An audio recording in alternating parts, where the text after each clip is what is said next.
to welcome you on behalf of the American Academy of Pediatrics Vermont chapter. And the goal of these forums is really to provide factual information on the COVID-19 vaccine in adolescents and have a conversation with families. And I know I'm not a pediatrician, but I get to work with so many wonderful pediatricians, and they feel privileged to be a trusted source of information around vaccination. And the COVID-19 vaccine is no different. Protecting children and adolescents from vaccine preventable illness is a top priority for pediatricians, and they're ready to counsel families on this important decision. With that, I will introduce Dr. Alex Banach and Dr. Sarah McAuliffe. They're both pediatricians at North Country Pediatrics, and thank you both for being with us tonight. And I will take the opportunity to welcome again everybody who's joined us, and I will turn it over to you, Dr. Banach, to start us off. Hi, everybody, and welcome. I'm really excited about this tonight and to talk to you. I have to say that I absolutely love the picture on that slide with these two kids wearing their masks like they're like a pro and doing their COVID safe greeting. But tonight is all about how we're going to be able to get away from that and allow them to not wear a mask and play close and be able to actually touch each other. I don't think my page down button works. Try the arrow, Alex. Oh, there we go. Yeah. There you go. So we went over the introductions. We will do a brief overview of the data with, sorry, I just need to minimize something, of COVID vaccine in children with our Vermont data, and some reminders about the impact on the mental health of children and adolescents that COVID has had. And we will have information specifically on the COVID vaccine for children and adolescents, and then a video from the chapter president of the American Academy of Pediatrics in Vermont, Dr. Rebecca Bell. And we'll then open up the floor for questions and answers.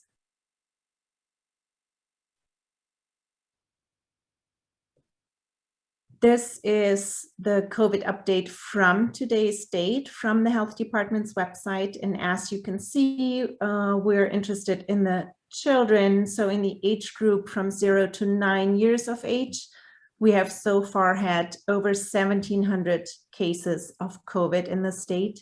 And in the age group of 10 to 19-year-olds, over 3,600 cases. They're equally distributed between boys and girls. We do know that COVID affects non-white people more severely and more frequently, and the same is true in Vermont as well. This is a time warp from last fall to currently that illustrates the proportion of cases of COVID in the school-aged age group. Out of the total cases, you see how the number of cases fluctuated and how currently we're trending down, as is the number of cases in children, with also a resulting fluctuating number.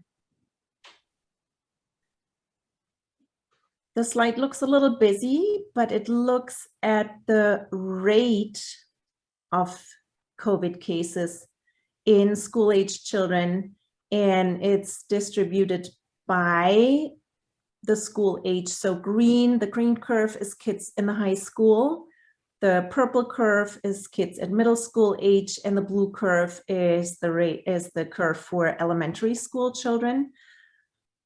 We've known that for some time we saw the highest number of cases, or a higher number of cases, in the high school aged kids. And we also see now since April that the rate overall has decreased significantly and has really come closer together, except for that recent spike in the middle school aged kids.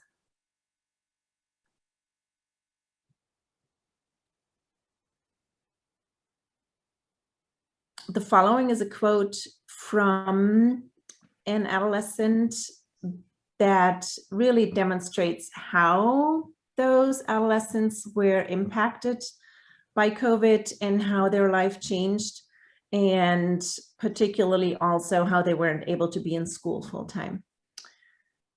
So we have Zoom, Google Meet, FaceTime, and every other form of video service at our fingertips, but we don't have a true connection.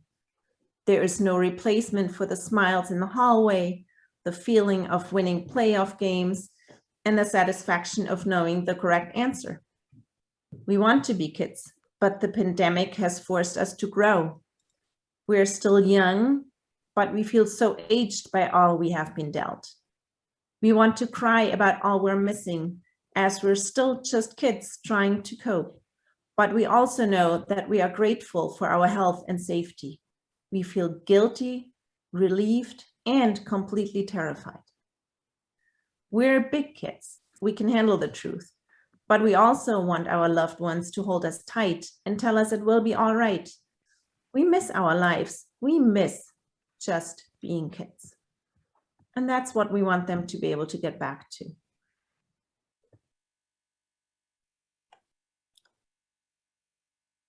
So if you're not sure yet, if you want your teenager to be vaccinated, there is some really good reasons. Once you're vaccinated, as you've heard from the CDC and the health department, you don't need to quarantine anymore after you've been exposed. It gives you back a lot of the freedom that you remember from before COVID. You can get together with your friends without masking. You're able to travel, socialize, play sports, also without masking. And it just is one more step in getting us back to a life as we remember it before COVID. We know that there's lots of questions about the vaccines. And so I'm going to do a little overview over those vaccines. There is one COVID vaccine, the Pfizer vaccine, that in December 2020 was authorized for teenagers as young as 16. And now the same vaccine was also recommended for the use in adolescents from age 12 and up, as recently as last week. So it's brand new and we're very excited about it. The vaccine in general works similarly to other vaccines that children receive. We know that germs such as the COVID virus invade our body and then multiply inside the body, and the vaccine helps to stop this by allowing the immune system to make proteins called antibodies that fight the virus. I can't fucking hear it. As a result, after getting vaccinated, your child has less of a chance, much less of a chance of getting COVID. And if they do get infected with the virus, then they will not be as sick as they would without the vaccine. There are 3 different types of vaccine in the US that were given emergency use authorization by the Food and Drug Administration so far. There's 2 vaccines that require 2 doses, the Pfizer and the Moderna vaccine, of which the Pfizer vaccine is the only one currently authorized for children 12 and up. And then there is the single dose vaccine, the Johnson & Johnson or J&J vaccine. I do want to say a few more words about the Johnson & Johnson vaccine, just because it's been in the news recently. As it was temporarily paused to look for possible ties to rare but serious blood clots reported during the safety monitoring process. The pause ended when the data confirmed that the chance of developing the rare clots is extremely low. And the FDA has determined that the available data show that the vaccine's known and potential benefits outweigh its known and potential risks in individuals 18 years of age and older. And again, this would not be the vaccine that your child would receive. We know that all the vaccines that are available right now are highly effective at stopping people from getting COVID-19, and particularly effective at preventing serious illness, hospitalization, and death in those who do get COVID-19. We don't at this point know for sure how long the immunity from the vaccine will protect people, but this is monitored very closely and will become clearer in the future. People often ask if one type of the vaccine is better than others, and we can say that all 3 vaccines are safe and similarly effective at preventing severe illness and death, which is our primary goal. We cannot, however, compare the effectiveness of the 3 vaccines because they weren't studied against each other or at the same time. So each clinical trial had different study protocols, different timing, and different locations. So for example, some of the virus variants weren't widely circulating when some of the earlier vaccines were being tested. What we do know is that the vaccines available have similar side effects, and that side effects that you can experience are a normal way of your body building immunity to COVID-19 and those antibodies that we talked about earlier. How do we know that the vaccines, especially the Pfizer vaccine, which is the one that is licensed for 12 years and up, are safe for the youth and the kids? We do know that they're remarkably safe and effective for both adults and for youth, and that trials for each of the vaccines involve tens of thousands of volunteers. And additionally, they continue to be monitored extremely closely. The CDC, the Centers for Disease Control, say that COVID-19 vaccines will have the most intensive safety monitoring in US history of any vaccine. So that should be greatly reassuring. What side effects can the vaccines cause? As with any vaccine, some people don't have any side effects at all, which does not mean that the vaccine doesn't work. It still works. And the most common side effects that have been reported for those who are 12 years or older are very similar to the side effects that adults have reported and can include pain at the injection site, fever, chills, headache, fatigue, nausea, and muscle aches. And those are all temporary and usually go away within just a few days.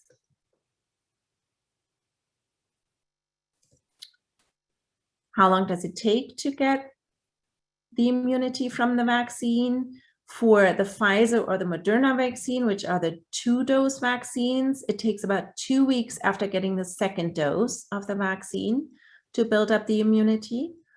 And for the 1-dose vaccine, we say it takes about 2 to 4 weeks. The other thing to know is that all COVID-19 vaccines are free, whether or not you have health insurance, so there's no charge to the patient when you get your COVID vaccine. I'm now coming to the information more specifically for the younger adolescents. So this is the vaccine that was granted last week for use in ages 12 to 15 because clinical trials showed that the vaccine is both safe and effective. And we currently have clinical trials underway for children as young as 6 months old for the vaccine as well.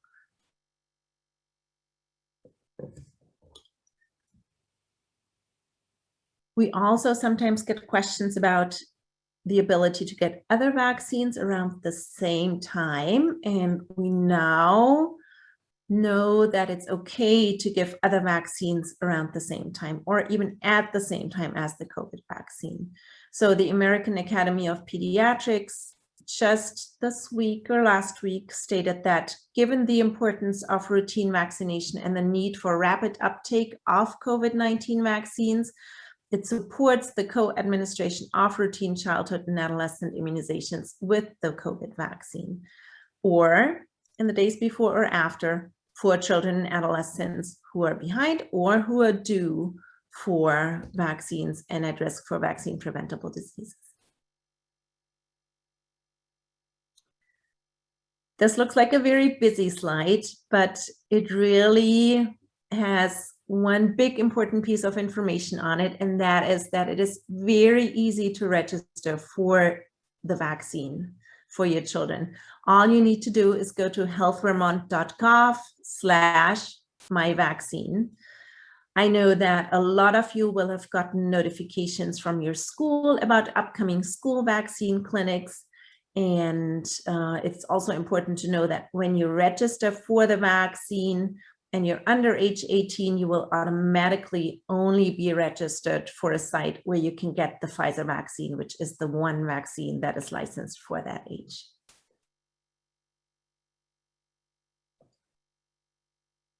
The health department has been right on this, and literally from the day that the licensing was granted or the emergency use authorization was granted, had clinics arranged. And even for those school clinics, the best way, again, to register is through healthvermont.gov/myvaccine. If you, however, don't have access to the internet, you can also register by phone at the number on the slide. And they also do accommodate walk-ins if they have doses available. Because the vaccine is for children, you will need to provide consent either in a written format or over the phone for your child's vaccine.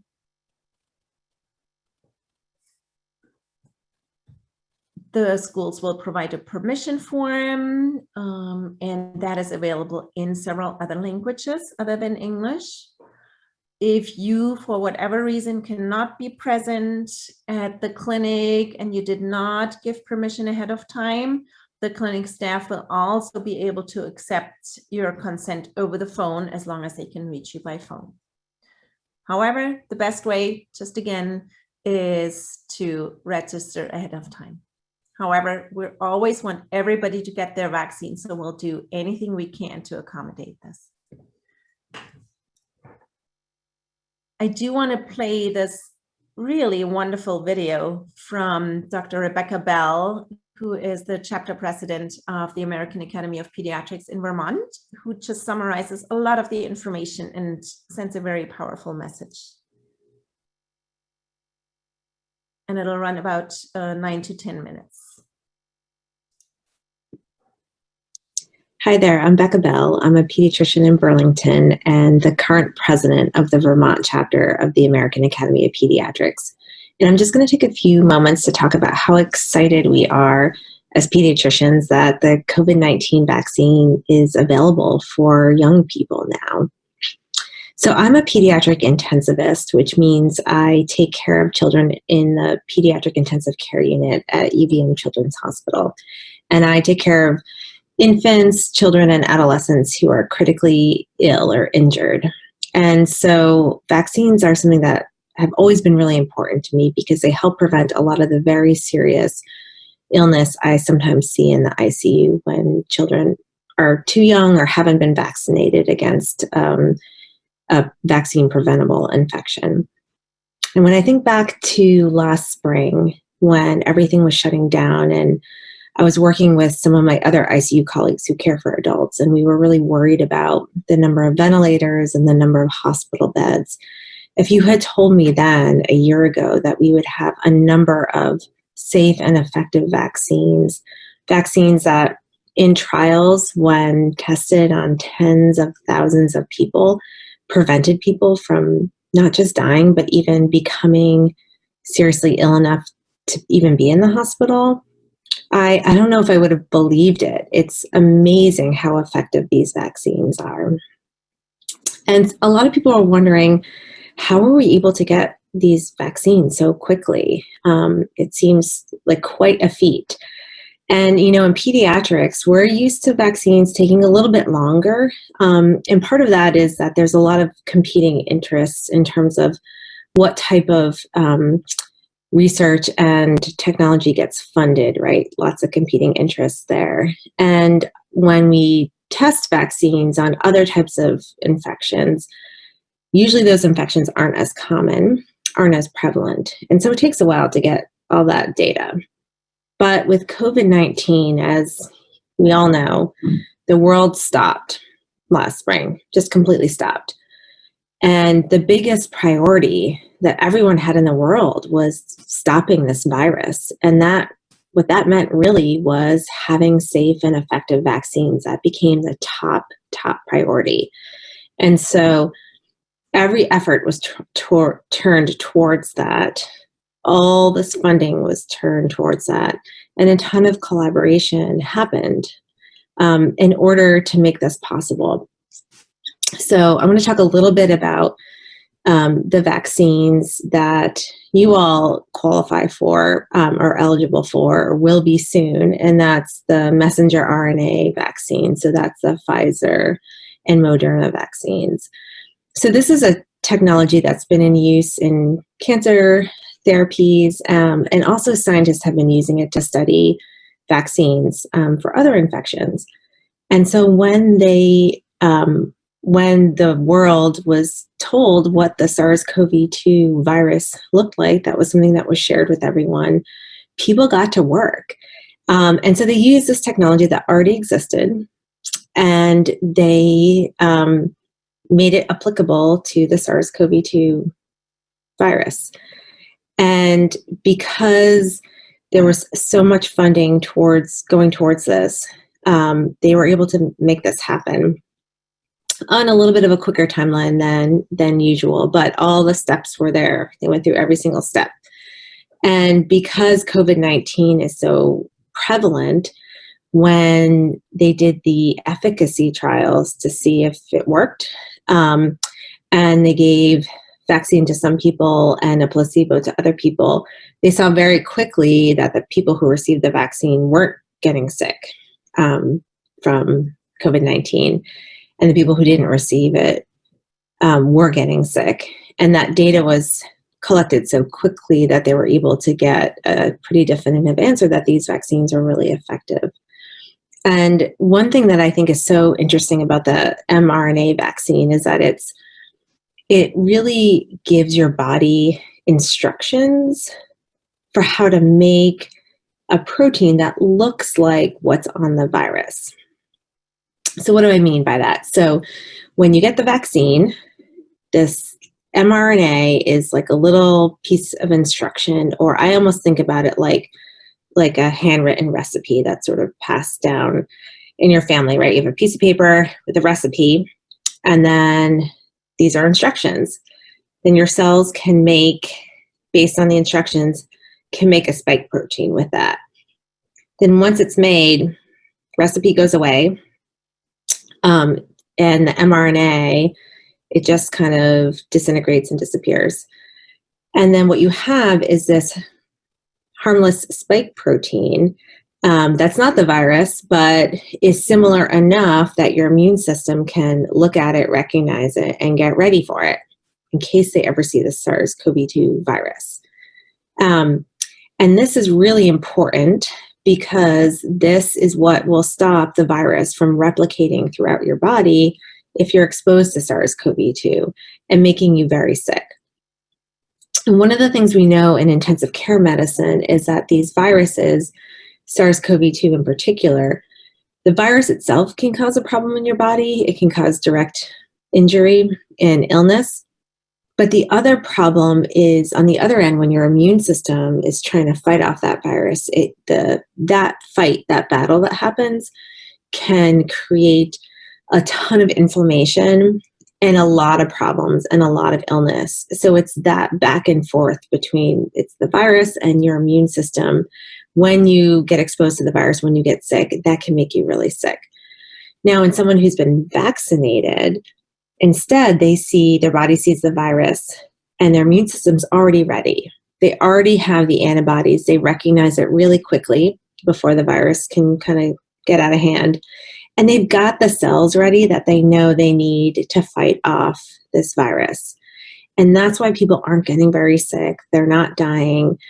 And if anything, they might have a mild cold after being vaccinated. And that is what's so amazing, is that these vaccines give your cells this recipe for how to create this spike protein. Your body then, your immune system then learns it, understands it, recognizes it, and gets ready for it. So when the first authorization happened, first with Pfizer in December, I was one of the lucky ones to get vaccinated pretty early. And as you can imagine, there were lines of doctors and nurses and other healthcare providers who were just so excited to get this vaccine. I mean, it was emotional. I felt emotional getting the vaccine for the first time, knowing that I was protecting my body.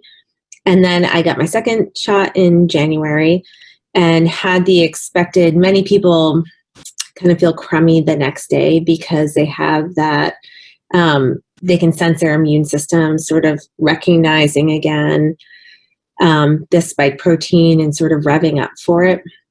And then fine after a day, felt fine after a day. And it's just been so amazing seeing my rest of my family and my friends and my colleagues and everyone I love getting vaccinated.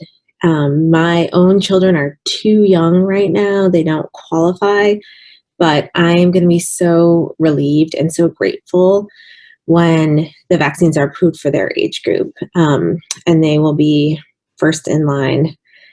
So I just wanted to spend a moment just to really let everyone know that, you know, we're living in this really, really challenging time. This virus has really wreaked havoc directly and indirectly, and it's affected all of us. But there is this really bright spot, and that is these vaccines they're really effective, and they're really doing what we want them to do, which is to keep us from getting sick. And we really want you to ask questions. If you have questions about the vaccine, we're here for you. Pediatricians are really excited that the people we love, our patients, are going to get vaccinated soon. And we're happy to walk you and your family through this process and work towards getting our communities healthy and getting back to doing all the stuff that we love doing. So thank you so much for listening, and please feel free to reach out to your pediatrician and reach out to us, and we're happy to work with you on this. Take care. So I think that's just a wonderful video because it just has so much information and it really says it all. Yes, we're very excited for kids to get this vaccine. So I'm going to finish by putting up a slide with some resources for you. The Vermont Department of Health has been an amazing resource and has an incredible amount of information on their website. Then healthychildren.org is a resource that I can only highly, highly recommend, not just for COVID, but really for any questions you might have with regards to your child's health, development, growth. It has a lot of important family information. It's the family resource website of the American Academy of Pediatrics. And then, of course, lastly, the Centers for Disease Control and their website that has a huge amount of information for you to search and look at. And with that, I'm going to open the floor to questions, and Dr. McAuliffe and I will take turns and answer those. Thank you very much. Great. Thank you so much, Dr. Manoff. That was great. And we do have a few questions in the chat box. I'm going to take the slides down so everyone can see you. And the first one is, I'm concerned about the side effects of the vaccination for my 12-year-old. I was quite fatigued and had swollen lymph nodes for a week after my first Moderna shot. Also, what is the % risk of my 12-year-old son contracting COVID-19 and becoming sick? You want to take the first one, Sarah? Sure. Can you hear me? Yeah. Yes. Yeah. So, with two questions. So I think for the side effects of the vaccine, what we've seen so far in the 12 to 15 to age group is that the side effects are very similar to that of adults getting the vaccine. And by far the most common ones are pain at the injection site, headache, fatigue. Sometimes they can get a fever. You know, all of these things are signs that your immune system is responding to the vaccine. And again, like Dr. Banach said earlier, if you don't get any side effects, again, that does not mean the vaccine is not working. it's difficult to say how long someone is going to have these side effects for. But for most people, it tends to be about 24 to 48 hours after the vaccine. So that's kind of the average duration of side effects. Now, certainly, could some people have them for longer or shorter than that? Yes. But if that, and certainly we're always here to support families and patients if they have questions about side effects, or just, we can certainly see kids if they need to be seen from side effects. But those are the most common ones that we see.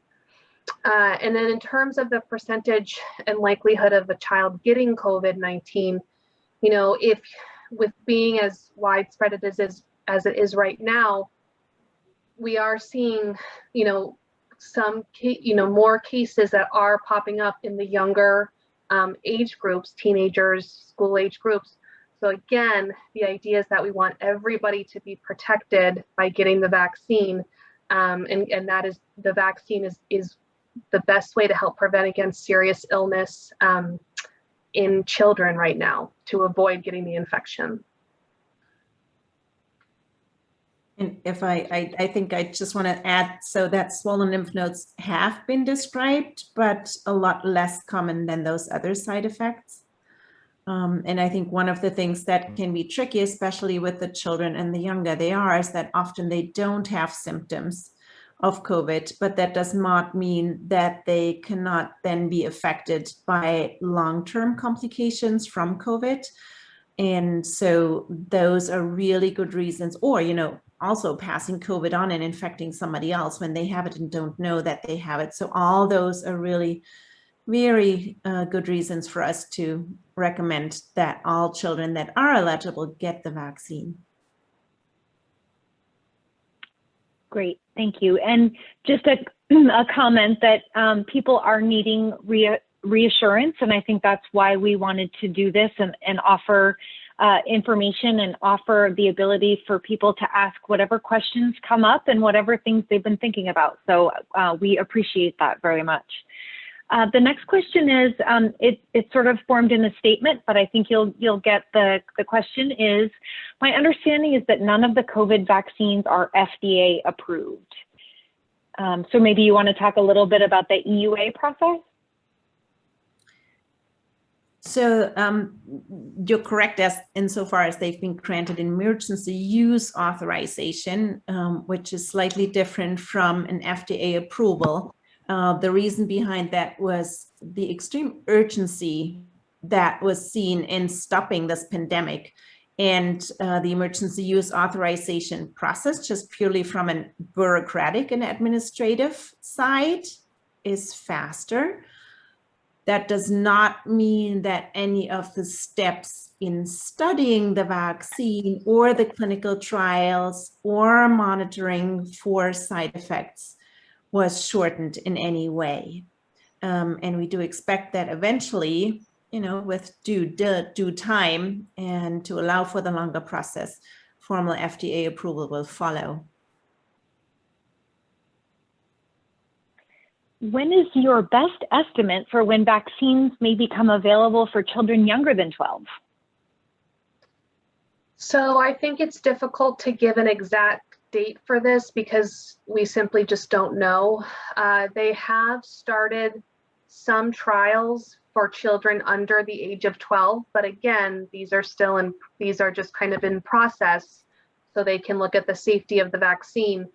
But once they have the data that they need, in all likelihood, they will start to kind of move down the age brackets. I don't want to say an exact date. My best guess, if I was guessing, maybe by early fall or around the start of the school year, this coming in 2021. But we'll just have to see, how the data, if they can get the data together. Great. In your opinion, is it safe for unvaccinated children, especially those with asthma, to participate in outdoor camps and/or activities this summer?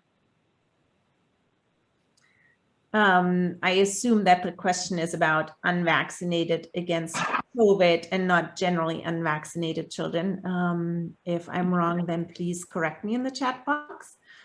I have to say that my first recommendation is That is correct, Dr. child. Banach. Okay.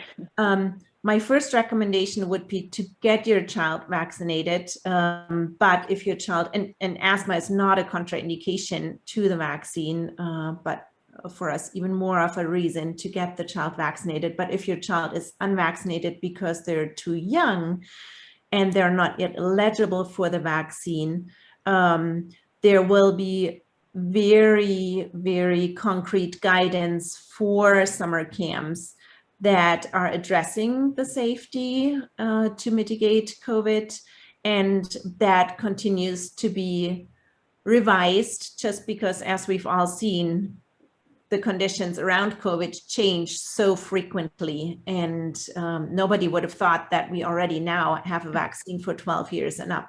So who knows where we are when summer camp starts. But that guidance will have very concrete information about when do either camp counselors or children need to be masked, when can they be unmasked, what activities are indoors and outdoors. And again, if you don't have a choice for your child, but you're able to follow that guidance and the guidance from the health department about outdoor activities in general and getting together with other people, then I think your child will be safe. Great. Should participate. Great. How many years were the trials? So I think I understand the question, but so I mean, vaccine trials were starting for COVID. I mean, they really as early as like March of 2020, like when the pandemic first started. And again, as Dr. Banach has already kind of, as she's mentioned, all of this was kind of just expedited and done faster, but no steps were skipped in the process to get these vaccines, out to the public. So, I mean, it's, since the pandemic started, I would say the vaccine trials have been underway. And can you elaborate, this wasn't part of the question, but can you elaborate on the mRNA vaccine platform or technology is not new with this vaccine. So can you talk a little bit about that? So the mRNA, yes. So the mRNA technology that's used for the COVID vaccine is not new.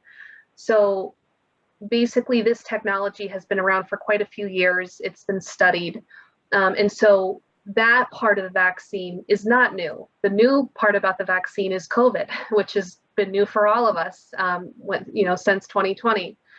And so for that reason, sometimes there can be the thought that the vaccine came out very quickly, which it did in the setting of a global pandemic, but the technology behind the vaccine is not new. Great. What are the possible long-term side effects of the vaccine? How many people have had serious side effects or have died from the vaccine? So I'm gonna focus the question onto the Pfizer vaccine for the 12 years and up, because that's the only vaccine really that we're addressing here tonight, talking about the adolescent vaccine. So as we know, the pandemic is just a little bit over a year old, so we don't really have any data longer than that. So we will continue to learn about the vaccine as time goes on. But because there are so many patients that already have received the vaccine, both in the US as well as worldwide, we do have a very large number of feedback, more so than we often would get with another new vaccine, where take-up is a little more local or less global. And we are so far not aware of any long-term negative or side effects of the vaccine, based on what we know from other vaccines that were developed over the last 20 to 50 years. it is very unlikely to see long-term effects more than a few months out. So most side effects that are experienced from vaccines happen within the first 6 to 8 weeks. So even though, again, we don't know because it just COVID hasn't been around for long enough, we think that the risk is really low. And the other important thing is that the surveillance that surrounds these vaccines is so tight and utilizes tools that are brand new and developed especially for these vaccines, that makes it easy to pick up on side effects, even if they are rare. And we saw that with the Johnson & Johnson vaccine, where reports were made of these blood clots, and even though they are extremely rare, the system was able to detect them, which led to pausing the vaccine until the data was analyzed. And then the FDA felt that they could clear the vaccine again because the benefits so far outweighed the risk. So all that is really greatly reassuring to us. What we do know is that the COVID illness has and can have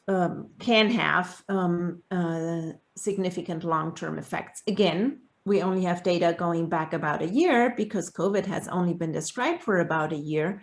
But we do know that people have significant long-term effects, what people call the long haulers. We've now, because we also know it can affect the heart, initiated protocols where kids that get infected need to actually be cleared before they return to sport because of concern of the effect on their heart. And I think there was another part to the question. Steph, can you check and make sure that I addressed all concerns? Possible long-term side effects and how many people have had serious side effects or have died from the vaccine. So I am not aware of any deaths of the Pfizer vaccine in adolescents. Even though you should not get the vaccine if you're allergic to any of the components in it, with anything, any vaccine, there is a potential risk for allergic infection, for allergic reaction, sorry. And all the vaccines are prepared to deal with that. So I would say that that is the potential worst side effect that we are aware of at this point. What other vaccines use the same technology, and have they had any long-term effects? So to my understanding, I think that the COVID vaccines are the only mRNA vaccines right now. I think that there are other mRNA vaccines that are in development, but I don't believe that we are using any mRNA vaccines at this time. COVID is really the first one. And so in terms of long-term effects, really that's what we're talking about is long-term effect from the COVID mRNA vaccine. And as Dr. Banak was just previously saying, at this time, we don't have, we don't have data to show that there are long-term side effects at this time.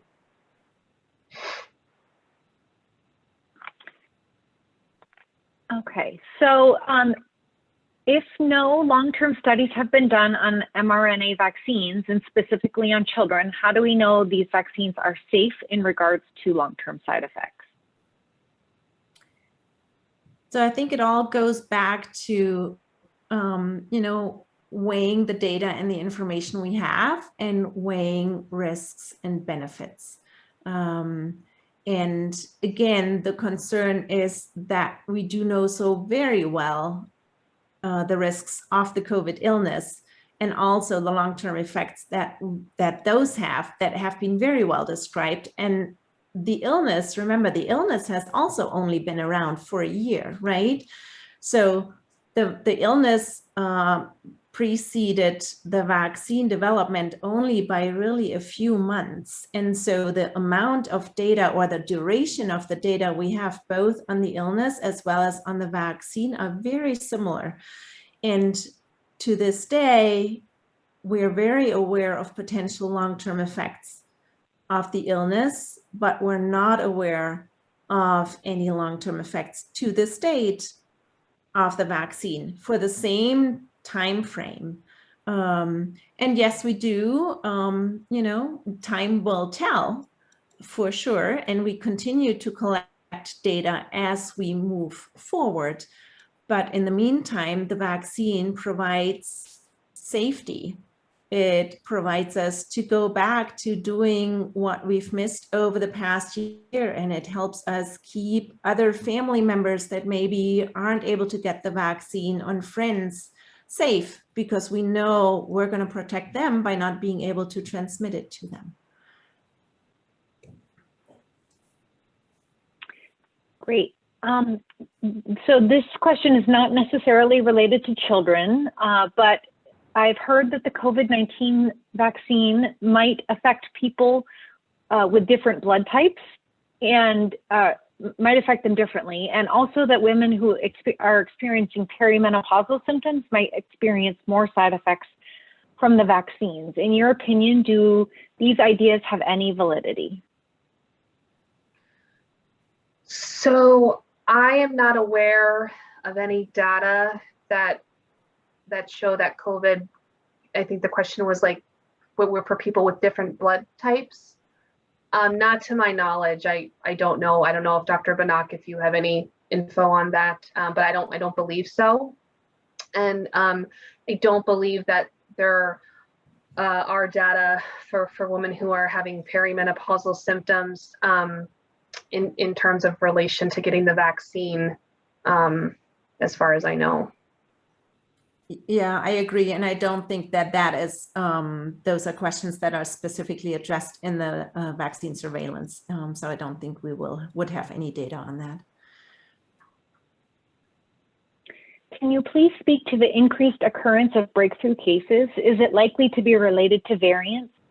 Do these pose a potential increased risk for those that are unvaccinated, either by choice or due to ineligibility? Could you clarify if you mean the potential increased risk from the variants or from specifically breakthrough cases? So I assume the first, the variants. So that is an interesting question. So I'm going to clarify what we mean by that usually. So breakthrough cases is what we talk about when people who are vaccinated, usually fully vaccinated and have completed that 2-week window after the second dose, then again get sick with COVID-19.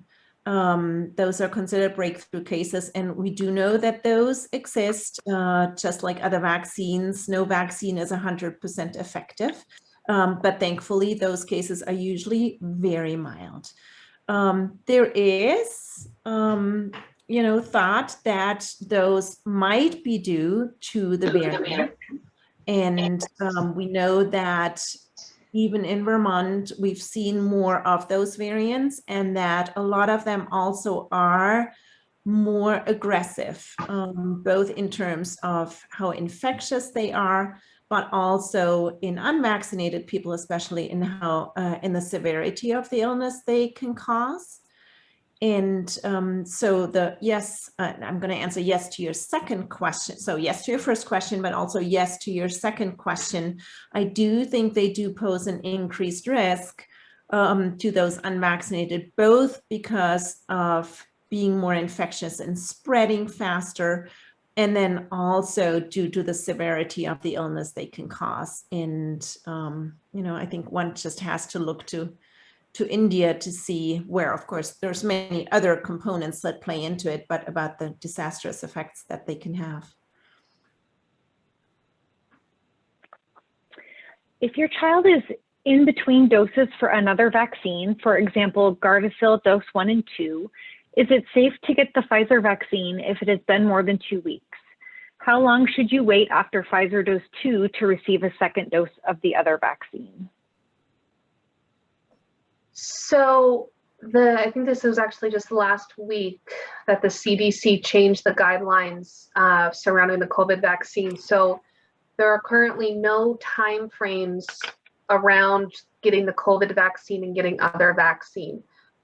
So you could even get the HPV vaccine and the COVID vaccine on the same day, and that's fine. Because we want people to be vaccinated for COVID, but we also want kids to get all of their regular routine childhood vaccines. And so the CDC said, you know, the benefit of getting people vaccinated for COVID and also getting kids their childhood vaccine outweighs any risk of, you know, of getting them together. So there's no time constraints. So to answer the question, you could get the Pfizer vaccine, and then the next day you could get another vaccine that, you know, that you're due for, or like I was saying, you could get it on the same day.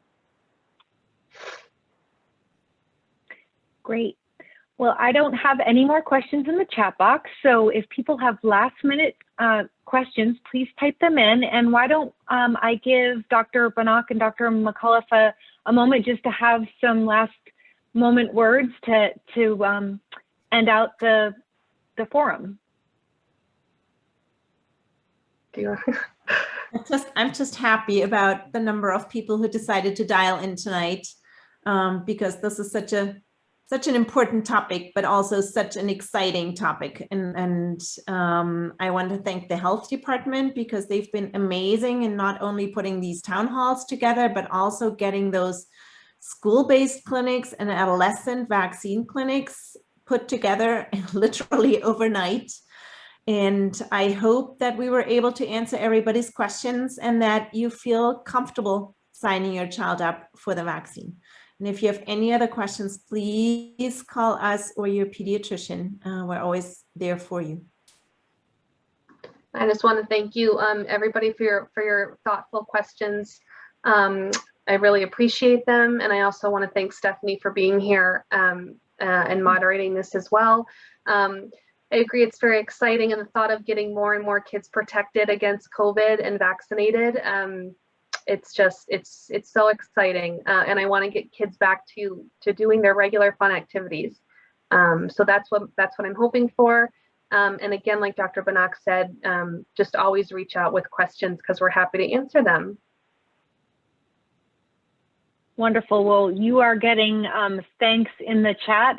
Thank you both for your efforts and the information, and that this was very helpful. So thank you so much. Thank you to all that have joined us tonight. And I will put in the chat, if people have questions after the fact, they can use this form and type them in at any time, and we'll get back to you with an answer. And I did put in also the list of the link to the list of school and community clinics, so you can click on that and find one in your area. And again, thank you to everyone, and I hope you have a wonderful night. And just reiterating what both Dr. Banach and Dr. McAuliffe said, reach out to your medical home, to your pediatrician, and ask questions, because they love to answer them. So thank you very much for coming. Thanks, Stephanie. Thank you. Thank you. Good night. Bye-bye.